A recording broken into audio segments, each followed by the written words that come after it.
Bonjour, bienvenue dans la série sur la physique des particules. Donc, en fonction de ce que nous avons vu sur les différents courants, certaines composantes du courant faible hadronique vectoriel et la partie isovecteur du courant électromagnétique sont membres du même multiplet et donc simultanément conservés.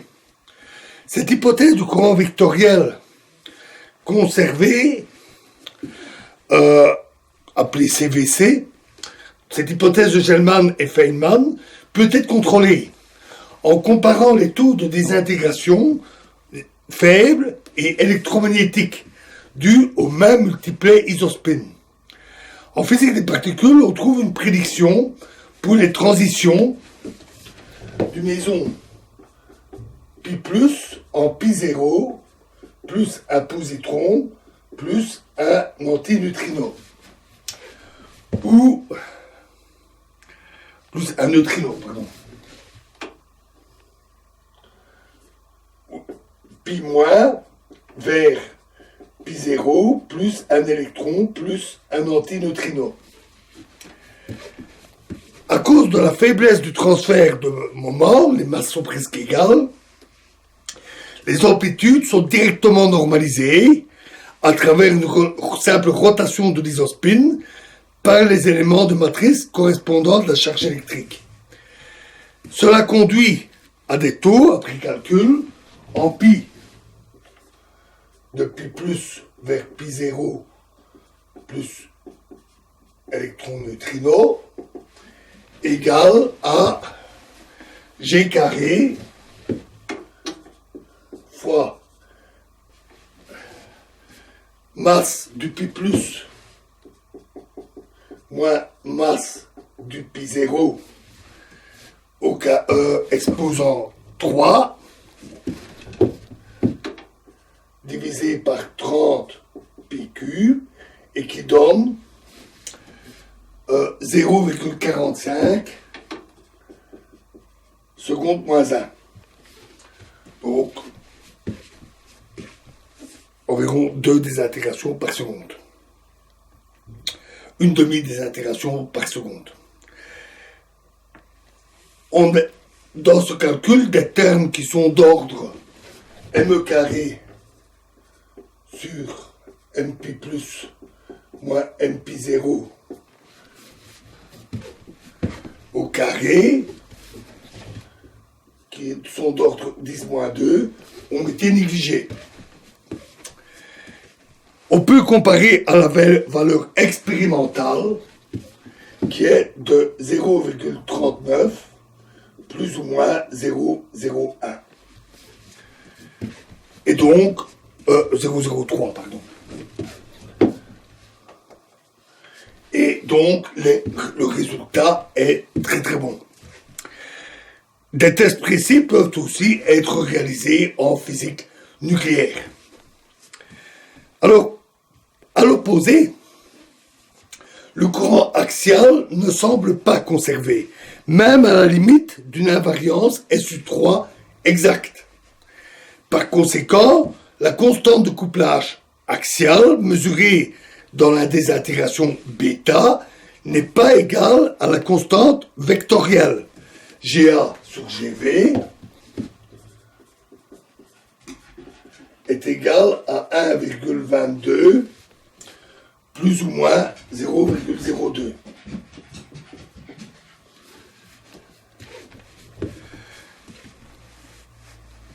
Il est cependant tout à fait concevable d'étudier une limite où les courants axiaux seraient conservés, au moins celui conservant l'étrangeté. Cela correspond à un groupe d'invariance chirale supplémentaire SU2 croix SU2 qui est généré par les charges QA et Q5A avec A égale 1, 2 ou 3. Si les variables dynamiques fondamentales appropriées pour une description des hadrons incluent les champs des quarks, on peut avoir une expression explicite pour les courants. On peut dériver cette expression qui donne V mu A est égal à Q bar X, pour les quarks, gamma mu, lambda A demi, Qx. Et A mu A égale Q bar X, gamma mu, gamma 5, lambda A demi, Qx. Q0, Qx.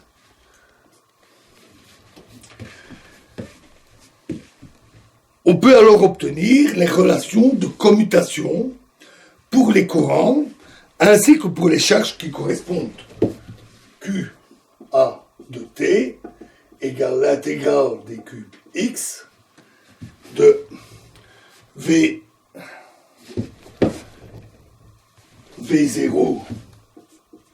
A xt, et de même Q5A de T égale grand Q, et ici évidemment pas petit q, des cubes X A0A xt. Gell-Mann a postulé que ces relations de commutation, qui sont dérivées du modèle des quarks, restent valides indépendamment de cette hypothèse. Hypothèse sur la sous-structure des hadrons. Si S3 n'est pas exactement valide, certaines de ces charges peuvent dépendre du temps. Tandis que l'algèbre elle-même, définie à un temps donné, peut rester valide à tout temps, donc être indépendante du temps. On trouve ainsi pour les relations de commutation, en utilisant donc les différentes définitions, vecteurs, etc. QA, QB égale, et les relations que nous avions déjà vues, égale I, F, A, B, C, QC, QA, Q5B égale I, F, A, B, C, Q5C et Q5A, Q5B égale IFABC QC. À y regarder de plus près, on constate que ces règles de commutation sont celles de l'algèbre de Lie du groupe SU3 croix SU3. On peut facilement le vérifier en construisant les combinaisons chirales main gauche et main droite. Donc on définit Q moins plus A est égal à 1 demi QA moins ou plus Q5A. On calcule facilement les relations de commutation et on trouve que Q moins plus A, Q moins plus B est égal à I F A B C Q plus, moins ou plus A C pardon, et de même que Q moins A Q plus B égale 0. Donc, on obtient pour les moins et pour les plus deux algèbres SU3 qui sont déconnectées. Le groupe ordinaire qui correspond à ça est le sous-groupe diagonal de SU3 fois SU3. Et la parité échange les deux ensembles de charges. P, Q+, P moins 1 égale Q moins. Et inversement, bien sûr. L'algèbre des charges donne sa signification au concept d'universalité, puisqu'elle est à la base non linéaire, par exemple, avec Q1 plus I2, Q1 moins I2, est égal à 2 fois Q3. Il s'ensuit que l'élément de matrice du côté gauche, pour la main gauche, entrant dans une amplitude, est renormalisé de manière universelle par référence à l'isospin, qui fait partie du même octet. Voilà, et nous continuerons cette analyse dans la prochaine vidéo. Je vous remercie.